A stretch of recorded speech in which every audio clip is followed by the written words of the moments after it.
నమస్తే, welcome to ABN clinic. మన శరీరంలో మూత్రపిండాల ప్రధాన పాత్ర ఏంటి, అవి ఎందుకు ముఖ్యమైనవి, కిడ్నీలు సాధారణంగా ఎలా పనిచేస్తాయి, తమ కిడ్నీలు సరిగ్గా పనిచేయడం లేదని ఒకరు ఎలా గుర్తించగలరు, ఇలాంటి మరిన్ని ప్రశ్నలకు సమాధానాలు చెప్పడానికి ఇప్పుడు మనతో ఉన్నారు doctor Jyotsna Guttikonda garu, MD board certified in nephrology USA. మేడంతో మాట్లాడి మరిన్ని విషయాలు తెలుసుకుందాం. మేడం నమస్తే. నమస్తే అండి. ముందుగా ఫస్ట్ కిడ్నీ ఇంపార్టెన్స్ గురించి వివరించండి మేడం. అలాగే పనితీరు ఎలా ఉంటుంది, ఎటువంటి జాగ్రత్తలు తీసుకోవాలి, ఏ ఇబ్బందులు రాకుండా ఉండాలి అంటే? కిడ్నీ ఇంపార్టెన్స్, కిడ్నీ అనేది బాడీలో వ్యర్థ పదార్థాలు, వేస్ట్ మెటీరియల్స్ ఉంటాయి కదా, మనం తిన్నదాన్ని, మన బాడీ మెటబాలిజం వల్ల ప్రొడ్యూస్ అయ్యే వేస్ట్ మెటీరియల్స్ అన్నీ బయటకి పంపించడానికి హెల్ప్ చేస్తుంది. అవి కనుక బయటకు వెళ్ళకుండా బాడీలో పెరుగుతూ ఉంటే దానివల్ల వచ్చే కాంప్లికేషన్స్ వల్ల లైఫ్కి రిస్క్ ఉంటుంది. కాబట్టి అది బయటకు పోవటం చాలా ఇంపార్టెంట్. ఆ వేస్ట్ మెటీరియల్స్ అంటే యూరియా, క్రియాటినిన్, పొటాషియం, అవన్నీ అట్లా టాక్సిన్స్ అవన్నీ బయటకు వెళ్ళాలి. అవి వెళ్ళకపోతే దానివల్ల మనకి కొంచెం సిమ్టమ్స్ చాలా ఇనిషియల్గా కొంచెం ముందు ఇనీషియల్ స్టేజెస్లో అసలు సిమ్టమ్స్ అనేవి బయటకు పడవు. స్లోగా బాగా కిడ్నీ ఫంక్షన్ కనుక 60 to 80% తగ్గినా కానీ బయటపడే అవకాశం ఉంటుంది. కొంతమందిలో ఫంక్షన్ తగ్గకపోయినా యూరిన్లో ప్రోటీన్ పోతే వాళ్ళు సిమ్టమ్స్ తొందరగా డెవలప్ అవుతారు. కానీ మెజారిటీ సైలెంట్ డిజీజ్ అన్నమాట కిడ్నీది. అందుకని ముందే టెస్టులు చేసి మనం తెలుసుకోవటం ఇంపార్టెంట్. ఆ టెస్ట్లు especially high risk patients like diabetes, hyper tension ఉన్న వాళ్ళకి టెస్ట్లు రెగ్యులర్గా సంవత్సరానికి ఒకసారి అన్నా చేసుకొని కిడ్నీ ఎఫెక్ట్ అయిందా లేదా చూసుకోవటం, దాన్ని ప్రివెంట్ అంటే దాన్ని ఎక్కువ పాడవకుండా ఉండటానికి మెడిసిన్స్ వాడుకొని బీపీ, షుగర్ కంట్రోల్ పెట్టుకొని దాన్ని చేయాల్సినన్ని డైట్ ఫాలో అవుతూ ఉంటే తప్ప కిడ్నీ తొందరగా పాడైపోయి చివర్లోనే బయటపడి ఆ టైంలో నెత్తి మీదకి వచ్చి డయాలసిస్ అన్నీ అవసరమయ్యే అవకాశం ఉంటుంది. అంటే హెల్దీగా ఉంచుకోవడానికి, ఆరోగ్యంగా ఉంచాలి అని అంటే ఆహారం ఎలా తీసుకోవాలి మేడం? ఇప్పుడు మీరు అన్నారు డైట్ ప్లాన్ గురించి, సో ఎలా మెయింటైన్ చేయాలి ఎవరైనా సరే? యూజువల్గా మనము అదర్ లైఫ్ స్టైల్ డిజీజెస్ ఉంటాయి కదా, బీపీ, షుగర్, వాటన్నిటికీ మనం ఏం చేస్తామో వాటితో పాటు కిడ్నీకి స్పెషల్గా ఇంకా ఎక్స్ట్రా ఉంటుంది.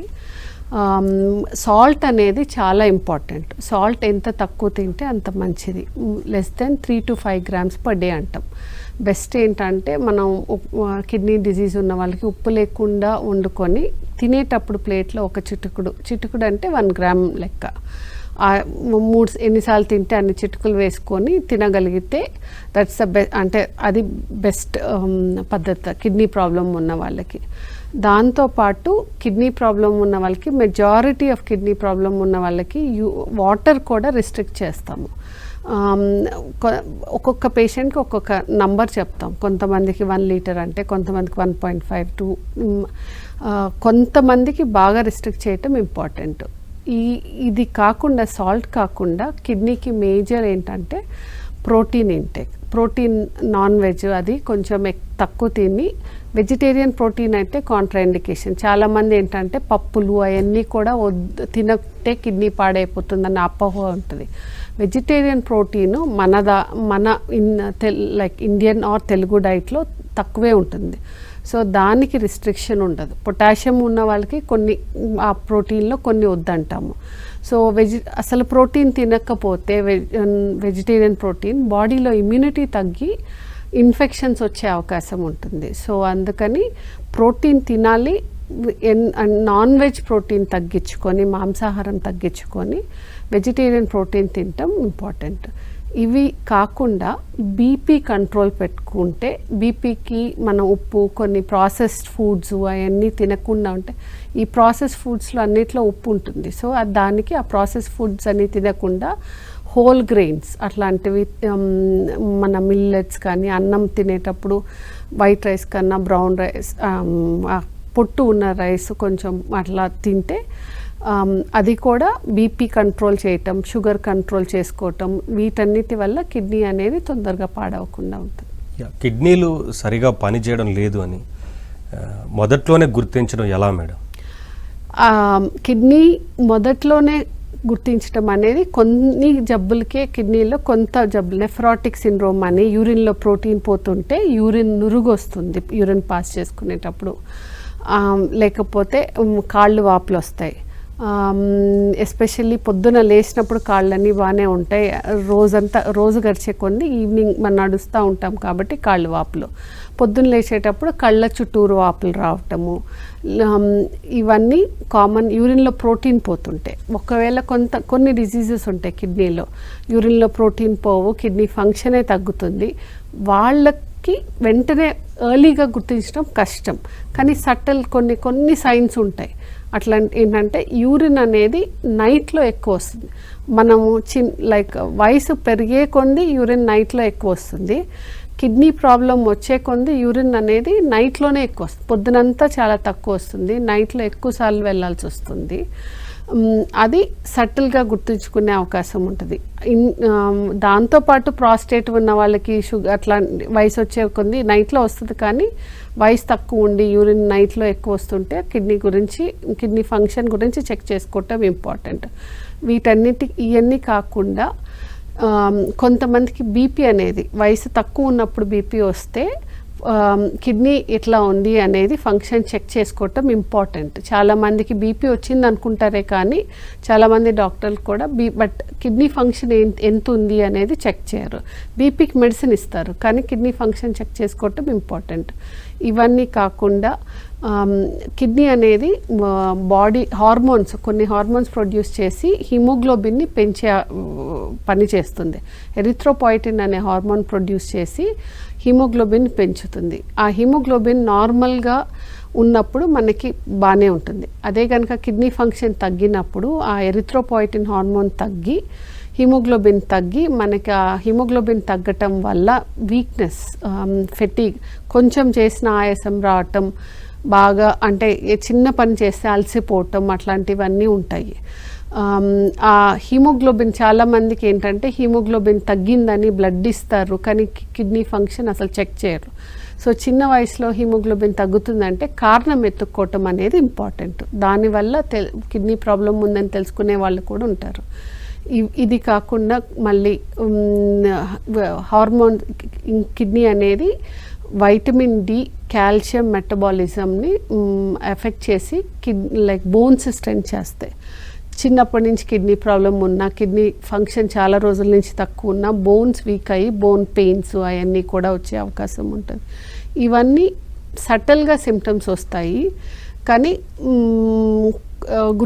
లైక్ చాలామందికి కరెక్ట్గా ఈ సిమ్టమ్స్ గుర్తించి కిడ్నీ ఫంక్షన్ చెక్ చేసుకుంటే ఎర్లీగా డయాగ్నోస్ చేస్తే దాన్ని తొందరగా పాడకుండా మందులు వాడుకోవచ్చు.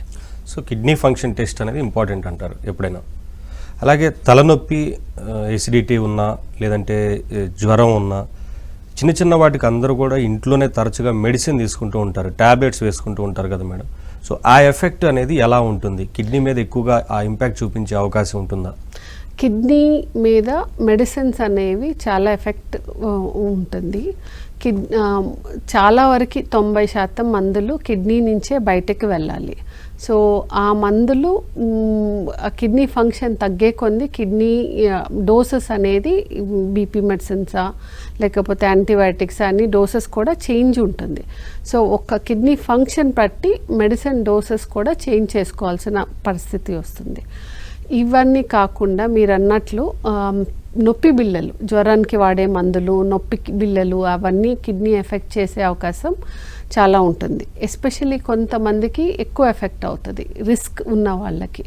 సో యూజువల్గా ఒక మనిషి అనేది మందుల షాప్లోకి వెళ్ళి పెయిన్ మెడిసిన్స్ తీసుకొని నాకు నొప్పి వచ్చింది అనేది తీసుకొని ఆ మందులు వాడుతూ ఉంటే ఎక్కువ రోజులు వాడే కొన్ని ఛాన్స్ ఎక్కువ ఉంటుంది. ఒక్కొక్కసారి ఈవెన్ ఒక్క ట్యాబ్లెట్ వల్ల కూడా ప్రాబ్లం వస్తుంది, కాకపోతే ఎక్కువ రోజులు వాడితే ఛాన్స్ అనేది ఎక్కువ ఉంటుంది.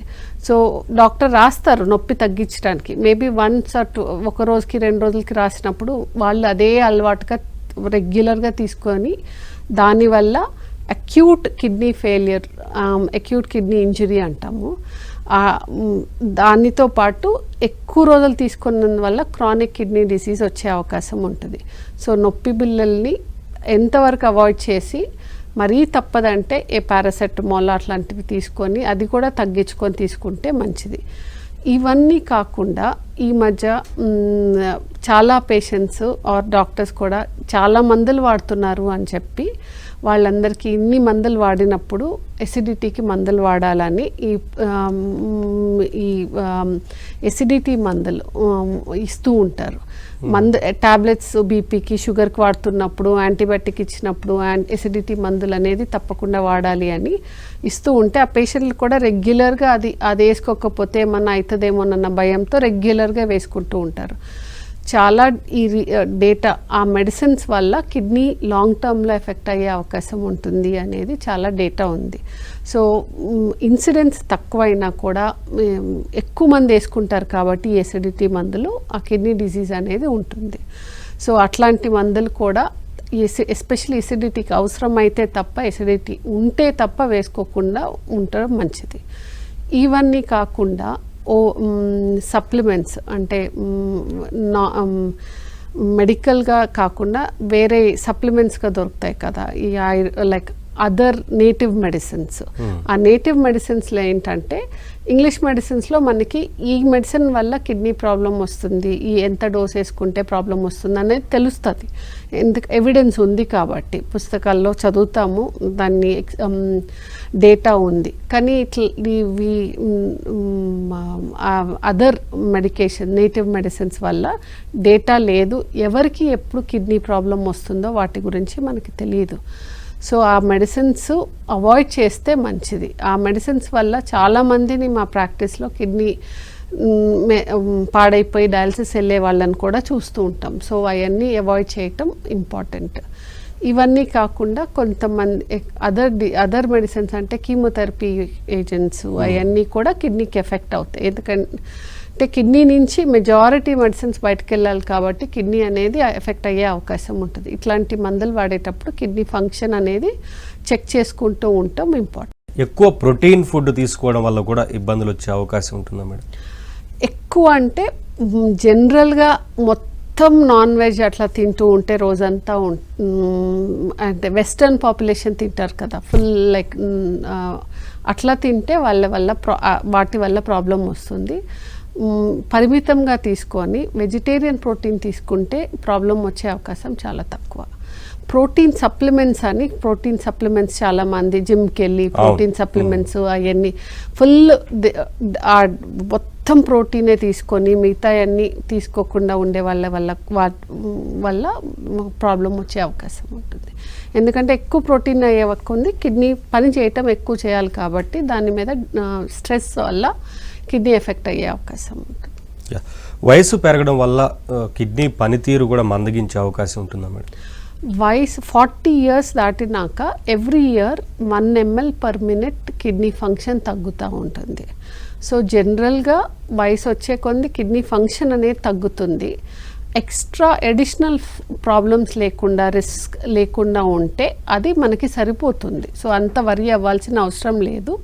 బట్ వయసు వచ్చే కొద్ది కిడ్నీ ఫంక్షన్ తగ్గి అదర్ రిస్క్ యాడ్ అయితే వాళ్ళకి కిడ్నీ తొందరగా ఎఫెక్ట్ అయ్యే అవకాశం ఉంటుంది. కిడ్నీ దశల వారీగా పనితీరు మందగిస్తూ ఉంటుందా? అంటే ఏ దశల్లో ఎలా ఉంటుంది అనేది? కిడ్నీ మేము డివైడ్ చేస్తాం ఒక 5 స్టేజెస్గా. స్టేజ్ 1, స్టేజ్ 2, స్టేజ్ 3, స్టేజ్ 4, 5 అనేది. బిలో 5 కిడ్నీ ఫంక్షన్ 15% కన్నా తగ్గినప్పుడు అది మన లైఫ్కి నార్మల్గా ఉండటానికి కష్టం. సో బిలో 5 ఉన్నప్పుడు డయాలసిస్ అనేది అవసరం ఉంటుంది. ఆ డయాలసిస్ అనేది 2 రకాలు ఉంటుంది. ఒకటి పెరిటోనియల్ డయాలసిస్ కానీ హీమోడయాలసిస్ కానీ ఉంటుంది. ఈ డయాలసిస్ కాకపోతే ట్రాన్స్ప్లాంటేషన్ గురించి ఆలోచిస్తాం. దాన్ని ఎండ్ స్టేజ్ రీనల్ డిసీజ్ అంటాం, ఎండ్ స్టేజ్ కిడ్నీ డిసీజ్ అంటాం.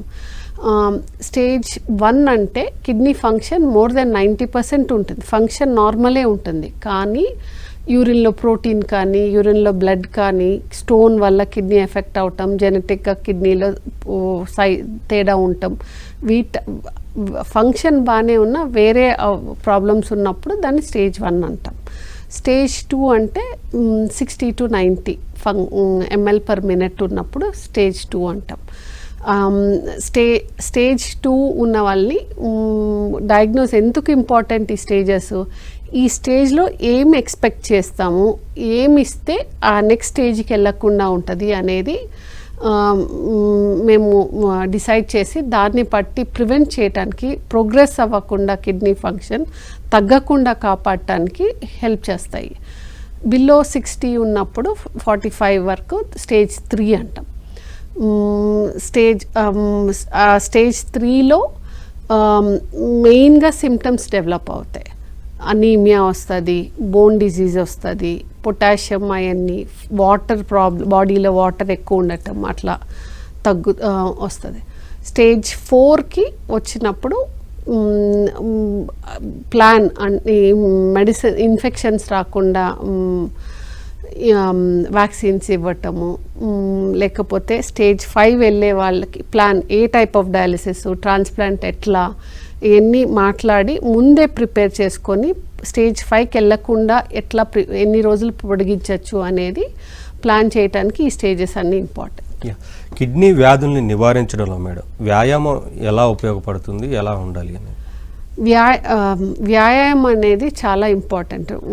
వ్యాయామం వల్ల వెయిట్ లాస్ ఉంటుంది. వెయిట్ లాస్ ఉంటే life style diseases like BP control కానీ షుగర్ కంట్రోల్ కానీ బెటర్గా ఉంటుంది. కిడ్నీ డిసీజ్ అనేది మెజారిటీ మన దేశంలో చూస్తే diabetes number 1 cause for kidney disease. Around 40 to 50% or 40 to 60% is the cause, diabetes is the cause. So exercise అనేది షుగర్ కంట్రోల్కి హెల్ప్ చేస్తుంది. ఎక్సర్సైజ్ అనేది వెయిట్ లాస్కి హెల్ప్ చేస్తుంది కాబట్టి షుగర్ కంట్రోల్ బెటర్ అవుతుంది. ఈ వెయిట్ లాస్ వల్ల బీపీ కంట్రోల్ కూడా బెటర్ ఉంటుంది. ఆ బీపీ కంట్రోల్ బెటర్ ఉంటే కిడ్నీ ప్రోగ్రెసివ్గా తగ్గి ఫంక్షన్ తగ్గే అవకాశం తక్కువ ఉంటుంది. సో వీటన్నిటితో పాటు ఎక్సర్సైజ్ వల్ల ఇన్ఫ్లమేషన్ బాడీలో తగ్గి అథెరోస్క్లెరోసిస్ తగ్గటం వల్ల కిడ్నీ వెజల్ లైక్ బాడీలో ఉన్న వెజల్స్ తొందరగా పాడవకుండా ఉంటే, కిడ్నీలో వెజల్స్ కూడా పాడవకుండా ఉంటే కిడ్నీ ప్రోగ్రెషన్ అనేది తక్కువ ఉంటుంది. సో డయాలిసిస్ గురించి మేడం, డయాలిసిస్ అనేది ఏ స్టేజ్లో ఉన్న వారికి అవసరం అవుతుంది, ఎలా ఈ సెక్షన్ అనేది ఉంటుంది? డయాలిసిస్ అనేది యూజువల్గా stage 5 below 15% of kidney function పనిచేసేటప్పుడు ప్లాన్ చేస్తాం. కొంతమందికి వేరే కారణాలు ఉంటాయి.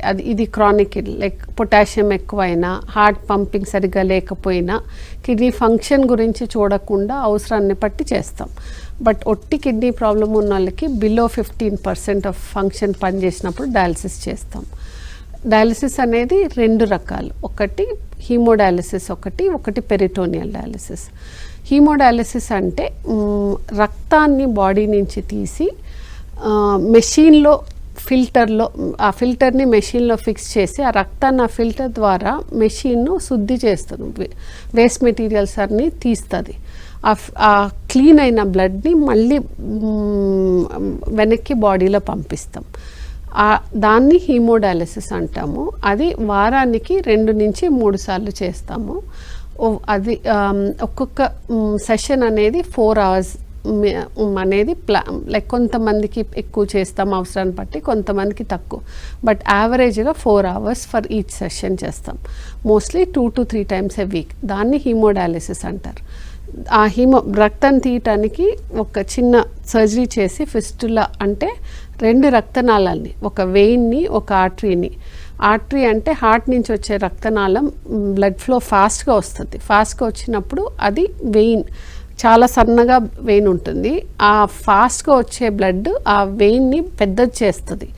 అది చేసినప్పుడు మనకి నీడిల్ పెడితే బ్లడ్ ఫ్లో అనేది బాగా మెషిన్లోకి వెళ్తుంది. దానివల్ల ఆ 4 hours చేయగలుగుతాం. సన్నగా వెళ్తే ప్రాబ్లం అనమాట డయాలిసిస్ చేయటం. ఇది హీమోడయాలిసిస్ అంటాం. ఇంకొకటి పెరిటోనియల్ డయాలిసిస్ అనేది పొట్టలో చిన్న ట్యూబ్ పెడతాం. ఆ ట్యూబ్ లో నుంచి ఒక బ్యాగ్లో ఫ్లూయిడ్ వస్తుంది, 2 liters ఫ్లూయిడ్. ఆ ఫ్లూయిడ్ దాన్ని డయాలిసేట్ అంటాం, పెరిటోనియల్ డయాలిసేట్. ఆ లిక్విడ్ని ఆ ట్యూబ్ ద్వారా పొట్టలోకి పంపించి ఒక 4 గంటలు పొట్టలో ఉంచుతాం. శరీరంలో ఉన్న వేస్ట్ మెటీరియల్స్, పొటాషియము, మిగతా వేస్ట్ మెటీరియల్స్ అన్నీ లోపలికి వచ్చి ఆ వాటర్లో ఉంటాయి. ఆ వాటర్లో వచ్చినప్పుడు అది 4 గంటలు అయినాక అది బయటకు తీస్తాం.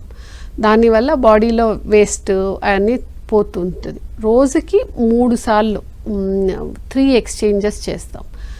దీన్ని పెరిటోనియల్ డయాలిసిస్ అంటాం. కొంతమందికి ఆ పెరిటోనియల్ డయాలిసిస్ చేసే కొంతమందికి ఒక నైట్లో ఒక చిన్న మెషిన్ పెడతాం. నిద్రపోయేటప్పుడు కనెక్ట్ చేసుకుంటే ఆ మెషీనే లోపలికి వాటర్ని పంపించి కొంతసేపు ఉంచి ఒక 2.5 hours 2 అట్లా ఆ చెత్త అంతా దానిలో వచ్చినప్పుడు బయటకు పంపించేస్తుంది. మళ్ళీ కొత్త ఫ్లూయిడ్ని మళ్ళీ పంపిస్తుంది. ఒట్టి నైటే సైకిల్స్ చేసి నిద్రపోయేటప్పుడు ఆ మెషిన్ చేస్తూ ఉంటుంది. సో డే అనేది దాని మీద పెట్టకుండా నైట్లో చేస్తాం కాబట్టి చాలా కంఫర్టబుల్ ఉంటుంది కొంతమందికి. సో దాన్ని పెరిటోనియల్ డయాలిసిస్ అంటాం. కిడ్నీకి వచ్చే వ్యాధుల కారణంగా ఇతర అవయవాలకు కూడా ఎఫెక్ట్ చూపించే అవకాశం ఉంటుందా మేడం? కిడ్నీ డెఫినెట్గా కిడ్నీకి వచ్చే జబ్బుల వల్ల వేరే అవయవాల మీద చాలా ఎఫెక్ట్ ఉంటుంది. ఎస్పెషలీ హార్ట్ తీసుకుంటే కిడ్నీకి హార్ట్కి చాలా కనెక్షన్ ఉంటుంది. కిడ్నీ వల్ల బీపీ అనేది హార్మోన్స్ కిడ్నీలో రెనిన్, యాంజియోటెన్సిన్ అనే హార్మోన్స్ వల్ల బీపీ ఎక్కువ అయ్యే అవకాశం ఉంటుంది. కిడ్నీ జబ్బు వచ్చినప్పుడు ఈ హార్మోన్స్ చేంజ్ అయ్యే వల్ల బీపీ ఎక్కువ అవటం వల్ల హార్ట్ మీద స్ట్రెయిన్ వస్తుంది. హార్ట్ అటాక్ కానీ లేకపోతే బ్రెయిన్ మీద స్ట్రోక్స్ ఇవన్నీ వచ్చే అవకాశం ఉంటుంది. కిడ్నీ ప్రాబ్లం వల్ల యూరిన్ తగ్గిపోతే బాడీలో వాటర్ అనేది ఎక్కువ ఉంటుంది కాబట్టి ఫ్లూయిడ్ ఓవర్లోడ్ అంటాం. దానివల్ల మళ్ళీ బీపీ ఎక్కువ అవుతుంది. బీపీ ఎక్కువ అయితే మళ్ళీ ఇందాక చెప్పినట్లు హార్ట్ మీద స్ట్రోక్స్ లైక్ హార్ట్ అటాక్ లేకపోతే స్ట్రోక్స్ ఇవి కాకుండా ఎక్స్ట్రా వాటర్ ఉండటం వల్ల కిడ్నీ వల్ల లంగ్స్లో వాటర్ చేరి వాళ్ళకి నార్మల్ డే అంటే ఆయాసం రావటం, దగ్గు రావటం, even normal day to day activity చేసుకోవడానికి వాళ్ళకి నడుస్తుంటే ఆయాసం రావటం వల్ల కష్టంగా ఉంటుంది. ఇవి హార్ట్ మీద, బ్రెయిన్ మీద కాకుండా లివర్ కూడా ఎఫెక్ట్ అయ్యే అవకాశం ఉంటుంది. లివర్ కంజెషన్ వల్ల లివర్ ఎఫెక్ట్ అయ్యే అవకాశం ఉంటుంది. Thank you madam. కిడ్నీ సంబంధిత వ్యాధుల గురించి, ట్రీట్మెంట్ గురించి క్లియర్గా వివరించారు. Thank you madam. Thank you. ఇది వాళ్ళ ఏబిఎన్ క్లినిక్. చూస్తూనే ఉన్నది ఏబిఎన్ ఆంధ్రజ్యోతి.